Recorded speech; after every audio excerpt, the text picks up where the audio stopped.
বউ আমার এই বউ আমি বদলা পাবো না ভাই, মার খেয়ে আমার থাকা না ভাই। এই যে ঈদের বন্ধুর ভিতরে আসা তো তুই বেড়ে বাড়াস না, কি সমস্যা কি কত? আরে মনটা খুব খারাপ ভাই, কি হয়েছে আবার? বাইরে বাড়ায়নি। ঈদের ভিতরে এত আনন্দ লিয়ে আলছু, মন খারাপ হবে কে? আনুরে ভাই বাড়ির বড় আশা লিয়া ঘুরে বেড়ামো, আসা বউ শরীর খারাপ তাই আমি নিজে নিজে আমি ভাত রান দিই, রান দিয়ে এক সুন্দর খাই। তো রান বাকি যায় তরকারি তার লবণ দিছি বেশি। হ্যাঁ ঠিকই আছে তার। খাওয়া বসা মনে কর যে ওই তরকারির হাতা দিয়ে বউ মার শুরু করেছে, তরকারি হাতে দিয়ে মার শুরু করলো। তরকারি হাতা দিয়ে মার শুরু করেছে, মনে কর যে এগুলো একটা শেষ করে যান শরমের লজ্জায় আমি বেড়ে বাড়াচ্ছি না। তাহলে আজকের কথাই সত্যি হলো। তুই কাকি কোস না ভাই, আবার তুই ভাবকা তুকা ফেললো, তুই টাকা কোস না। আমি আবার কাক কমো তুই কি এমনিতে যে করলো, তুই একটি বাড়িতে দিয়ে লয় তো, তুই ঢাকা তো এলে মার খাস প্রতিদিন।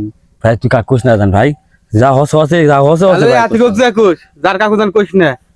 তো এখন কি করবো ভাই, বউ তার বদলান যাবে না, বউ বদলান যাবে না, ওই প্রতিদিন মার খাওয়া লাগবে, এখন কি করবো? যে সুন্দরী বউ আমার এই বউ আমি বদলা পাবো না ভাই, মার খাই আমার টাকা তুই মার খেয়ে থাক। কোস না জান ভাই।